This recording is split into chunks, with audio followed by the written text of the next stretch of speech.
कल बर्बाद किया, आज पछता रहे हो। आज बर्बाद करोगे तो कल पछताओगे। इसीलिए आज के तुम बनो, कल तुम्हारा बनेगा। पारस दादा। Hello students, you are welcome to English strategy part 5। Hello students, आइए आज मैं आपके लिए बहुत ही शानदार इंग्लिश स्ट्रेटजी पैटर्न श्रृंखला में आगे बढ़ाने के लिए एक शानदार स्ट्रेटजी लेकर के आया हूँ। आइए पढ़ते हैं। देखिए, किसी एरिया का डिस्क्रिप्शन करना, एरिया या प्लेस का डिस्क्रिप्शन करना है। जैसे एरिया, ये मान सकते कोई भी एक एरिया है, वो ऐसे बनाया मैंने। जैसे कोई बहुत बड़ा रेलवे स्टेशन हो सकता है, कोई कंट्री हो सकता है, कोई विलेज हो सकता है, कोई रूम हो सकता है, कोई क्लास हो सकती है, कोई भी एरिया है।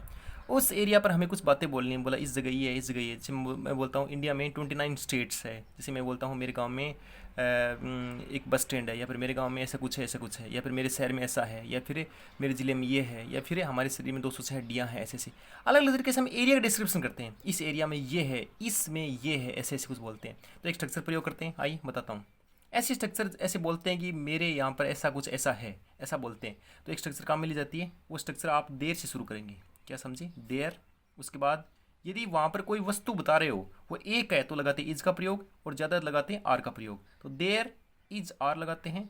उसके बाद थिंक, कोई वस्तु है उसका वर्णन करते हैं। जैसे मैंने बताया मेरे गांव में बस स्टैंड, तो यहाँ पर बस स्टैंड आ जाता है। या फिर मेरे गांव में इतनी आबादी, वो आबादी पर्सन बता देते हैं, प्लस प्लेस, ऐसे कुछ बताते हैं। तो हमारी स्ट्रक्चर क्या हो गई? There is am are plus thing oblique person plus place. ये एक फॉर्मूला होता है। इस फॉर्मूले को मैं अभी थोड़ा सा वर्णन करके बताता हूँ।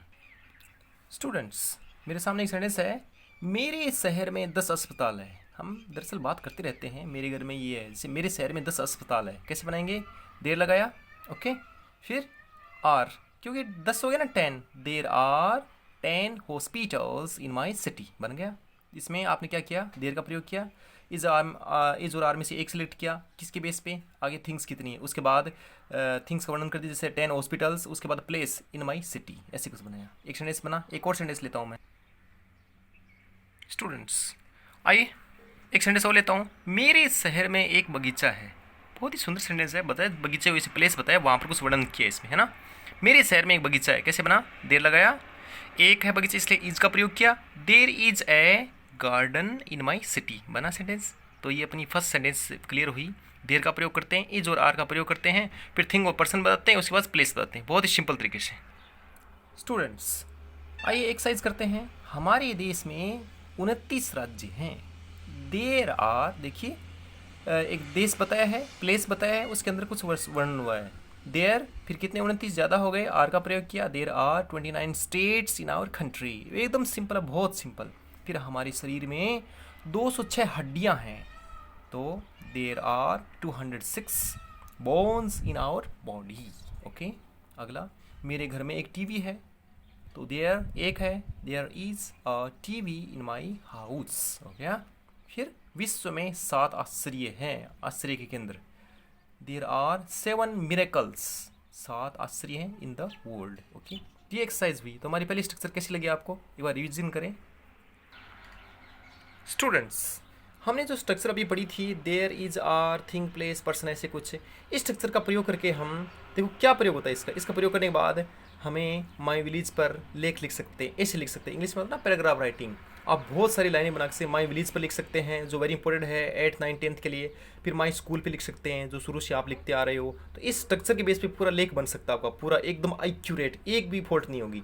माई सिटी पे लिख सकते हो आप, फिर माई स्वीट होम पे लिख सकते हो। और कई बार ऐसा होता है 10th में आता है ये, फिर पिक्चर दिया होता है, फिर ऐसे एक आउटलाइन दिया होता है पिक्चर, उसके बेस पे आपको कुछ लाइनें लिखनी होती है। तो आप इस स्ट्रक्चर के माध्यम से वो लाइनें बनानी होती है। और ये 10th में 6 मार्क्स का आता है।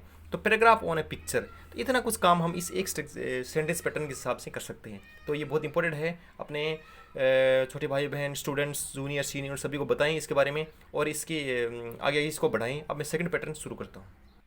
स्टूडेंट्स आइए मैं आ गया हूँ आपकी सेकंड पैटर्न में। देर का प्रयोग करते हैं। देखिए इसको मेंशन करता हूँ, देर का प्रयोग करते हैं।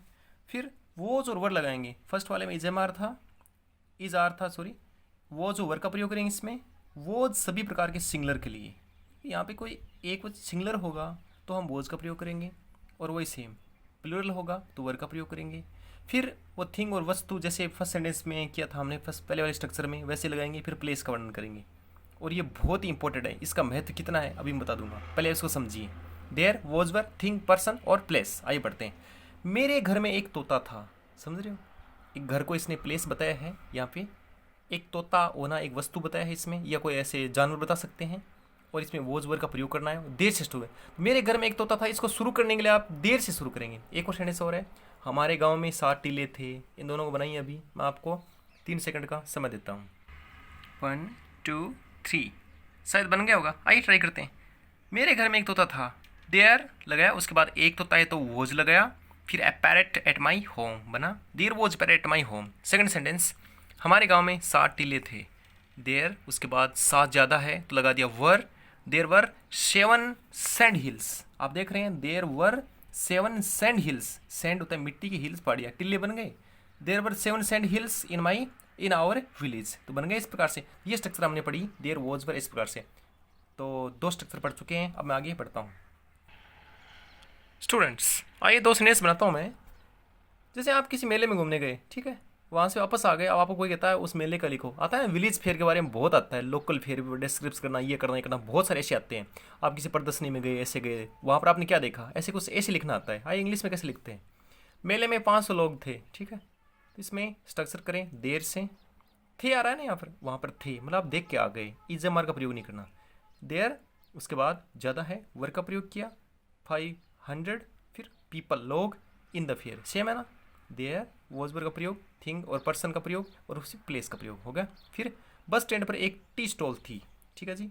देयर एक है तो वॉज लगाया। There was a tea stall at the bus stand, बन गया। तो इस प्रकार से इसका वर्णन किया। अब ये स्ट्रक्चर कितनी इंपॉर्टेंट है 1 मिनट में बताता हूँ इसको। स्टूडेंट्स ये जो स्ट्रक्चर पढ़ी है, there was were thing person place, इसका प्रयोग देखिए। आप एसेज पढ़ते हो 8th 9th 10th 11th 12th जो क्लासेस में ऐसे लिखने आते हैं 100 वर्ड्स में, 120 वर्ड्स में, 150 वर्ड्स में, तो आप उस समय थोड़ा कन्फ्यूजन होता है कि सही होगा नहीं होगा। देखिए स्ट्रक्चर के बेस पे आप इन सब का प्रयोग कर सकते हैं। माई ए विलेज फेयर पे वर्णन कर सकते हैं इसी के बेस पे। विजिट टू जू इसी के बेस पे बनता है पूरा। जैसे हम बोलते हैं ना, जू में इतने शेर थे, इतने पक्षी थे, रंग बिरंगे पक्षी थे, ऐसे कुछ है। तो एक ही सेंटेंस का प्रयोग करके आप लाइनें बना सकते हो और एकदम accurate. Visit to a book fair, एक पुस्तक मेले में आप गए, वापस क्या देखा वो बताना। विजिट टू ए म्यूजियम, किसी संग्रहालय में गए। वेरी इंपॉर्टेंट बता रहा हूँ ये 9th 10th उनके 11th के लिए और 12th के लिए बहुत इंपॉर्टेंट चीज़ें बता रहा हूँ। इनका प्रयोग करके आप अभी से प्रिपरेशन कर सकते हैं। फिर एक सीन आता है, सीन एट बस स्टैंड। आप बस स्टैंड पर गए, वहाँ पर आपने क्या क्या देखा उसका वर्णन करना। सीन एट रेलवे स्टेशन पर क्या देखा, ये लास्ट ईयर आ चुका 10th में, इंपॉर्टेंट है काफ़ी ज़्यादा। एक ये इंपॉर्टेंट है पोलिंग स्टेशन, चुनाव का, इलेक्शन का सीन है, वहाँ पर आपने क्या क्या देखा। इस स्ट्रक्चर का प्रयोग करके आप बना सकते हैं। तो ये मैंने एक गिने चुने कुछ बताए, वेरी इंपॉर्टेंट ऐसे आते हैं, लगभग आते रहते हैं 9th 10th 11th 12th में। इनका बेस क्या होता है, आखिर बनते कैसे हैं। तो इनका बनने का तरीका ये होता है, भले आपको मीनिंग न आए, कम आते हो, इंग्लिश नहीं आती हो, लेकिन आप मार्क्स पूरे आएंगे, ये मेरी गारंटी है। मतलब ये अच्छा अनुभव है कि इस स्ट्रक्चर के बेस पे आप एसेज है, पैराग्राफ आते हैं, उनमें पूरी मार्क्स हासिल कर सकते हैं। तो 2 स्ट्रक्चर ऐसे कुछ थी। तो स्टूडेंट्स आपने 2 स्ट्रक्चर पढ़ी, मेरी स्ट्रक्चर आपको कैसी लगी। ये स्ट्रक्चर बहुत ही इंपॉर्टेंट है, 6th क्लास से लेकर के 12th क्लास तक बहुत ही इंपॉर्टेंट है। आप अपने रिलेटिव्स, फ्रेंड्स, पड़ोसी चारों ओर इसको फैलाएं, शेयर करें लिंक को चारों ओर, ताकि सभी को ये इंपॉर्टेंट इन्फॉर्मेशन काम में आए। और कमेंट भी करें और कोई क्वेश्चन पूछे भी, और इस लिंक को बराबर शेयर करते रहें ताकि आगे बढ़ते रहें। Thanks a lot.